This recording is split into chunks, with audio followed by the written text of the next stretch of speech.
Vibes readers, just unite, okay? No! I just want to give him a big hug. I love this series! I'm very passionate about this. Is there any hope for any of us? That's just not fair. I need to find it because it's going to piss me off. Happy Onyx Storm Day to all those who celebrate. I'm so flipping excited. I'm so sorry if I'm shaking about on my camera. I'm heading to Waterstones now. My pre-order isn't getting here until tomorrow. So no, I will not stand for that. I'm running out to Waterstones now to go and pick it up as soon as the shop's open. Come with me. Let's go. It's a very important day for Mummy, isn't it? It's Storm Day. Come here. It's so exciting, isn't it? It's Onyx Storm Day. Oh yeah. I have arrived. I need to eat, I need a coffee. It's all going on. Also, I know they're not gonna have the special edition sprayed edges, but like some delusional part of myself is like, what if they've got some in?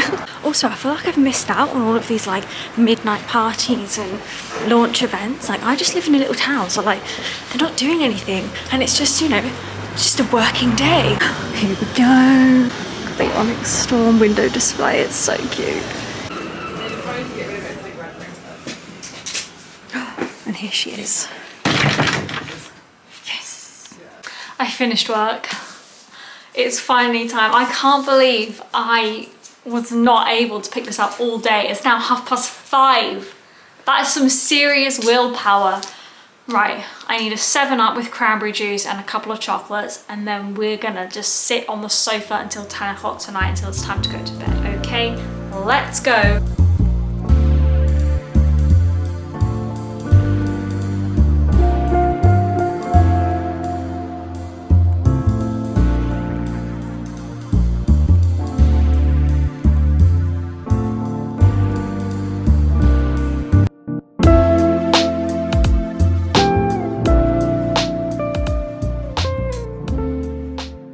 Oh my word. Oh my word. I'm loving this. I'm having a fabulous time. I'm on day 2 so far, and I'm on page 160, chapter 19. I hope you are absolutely devouring, loving, or I hope you have loved it. By the time you're seeing this, you would have probably read it. We're all having a great time right now. I feel like the world has all come together to brave the dark together. So I've seen so many people say that they are extremely lost in Onyx Storm, but I personally am absolutely loving it because I enjoyed Fourth Wing so much, and I absolutely loved Iron Flame as well. I was so invested in the people and the relationships and the friendship dynamics that I have found it quite easy getting into Onyx Storm. But we are going in hard with the war in Onyx Storm. There is not many moments to breathe so far, but I feel like I'm able to keep up because of all the character development that happened in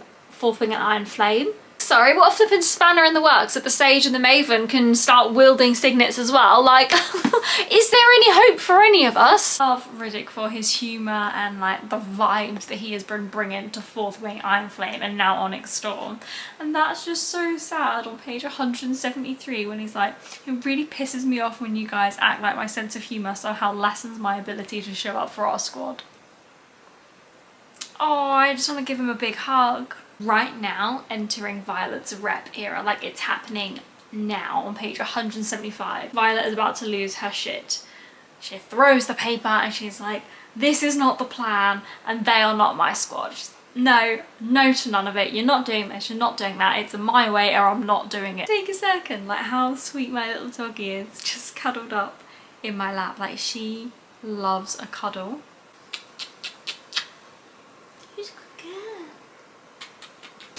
Good morning. I'm about 80% of the way into Onyx Storm, so I'm hoping to finish that today. I will be finishing it today. But she's so big. Coffee first, and then let's get the show on the road.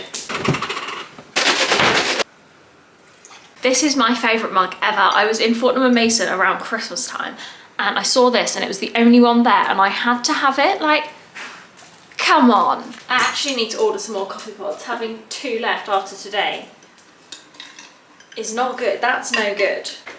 Do the coffee dance. Do the coffee, do the coffee, do the coffee dance.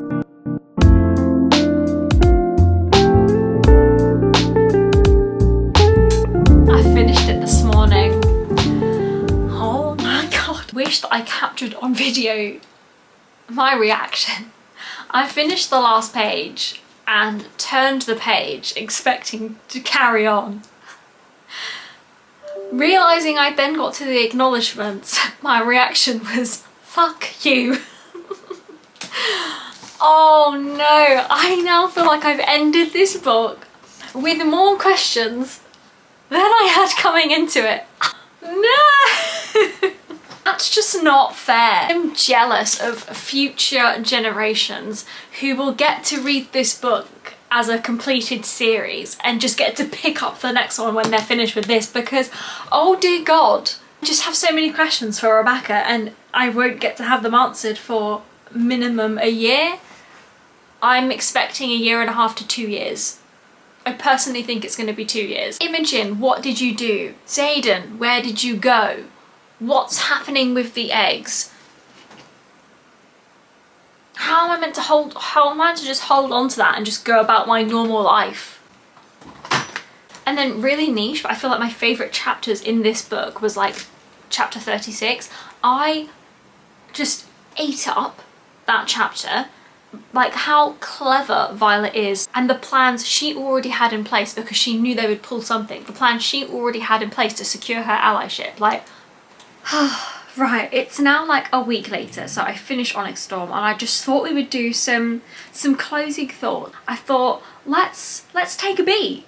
Let's just go away, collect our thoughts for a week, let it simmer, and then we'll come back with a cup of tea, raring and ready to go for final closing thoughts. Vibes readers, just unite, okay? Because I'm surprised I've managed to put together enough thoughts to put into this video. Now, the new brother, the new Venin brother that Xaden was not expecting to see, I naturally assumed that that is Bodhi. Bodhi's dragon's injured and then has gone into the dreamless sleep, so is recovering from what on earth has just happened. It's Bodhi. Bodhi's now Venin. Oh good God. I feel like things are going to get quite dark in book 4. I think this for 2 reasons. One, obviously Violet being a dreamwalker and there only being one other person alive who can help teach her how to like learn her skill and utilise it properly. But then if we go back to Xaden's dream where Violet wanders on in and the sage is there, the sage says to Violet, I'd hope you'd be a quick learner, on page 463. So naturally, the sage already knows Violet, he knows she's a dreamwalker, he's a dreamwalker, therefore he is the only person who can help her learn her skill. The second reason that I think it's about to get a little bit darker, obviously we love the dragons, but there is some history going on here between the Irids and the other dragons. Irids don't talk to the dragons because of all this violence and suffering and they don't want to be a part of it. Something went down in the history of dragons which obviously made the Irids leave. But I think all of the dragons are ashamed of it and I think they're all hiding the truth behind what went down. Take it right back to 4th Wing on page 7. Violet has a load of books in her bag that Mira's trying to get her to dump because she doesn't need to take all of these bags and have them weighing her down. And she particularly references this one book that her dad gave her and she talks about how the book demonizes dragons. Well, we already know that she also had a book on the Wyvern and the Venin. It's all meant to be folklore that isn't real, and she's learnt that actually it was all real. We then put the 2 and the 2 together on, okay, well if the Wyvern and the Venin are real, demonization of the dragons and seeing them in that darker light, that's got to be real. We're about to learn the history between why the Irids and the dragons don't speak and what actually went down, and I think it's just going to get a bit darker when we learn that history. When we do learn a whole lot more about them, I think the Irids are the gatekeepers of the power. That is referenced on page 107 of Onyx Storm. I think they are the gatekeepers of the power source that the Venin channel from. And obviously we get to that really sad point at the end of the book where Violet's bond is really foggy. She can't really reach 10, like it's all a bit blurred. And yes, obviously Andana severed the bond between herself and Violet, but I also think she severed it between all 4 of them. And I think that's why obviously Violet can't reach 10 because their bond is foggy. And I think 10's also in mourning because I don't think he can reach Sigel either. It has happened and the bond has severed between all 4 of them, then obviously that's because of the investigation that's going to happen. And obviously why Violet asked Imogen to wipe her memory, so that when she does get questioned and is investigated, like, she knows nothing essentially, so they won't be able to get any information from her about Xaden being Venin or what he's planning on doing with the eggs.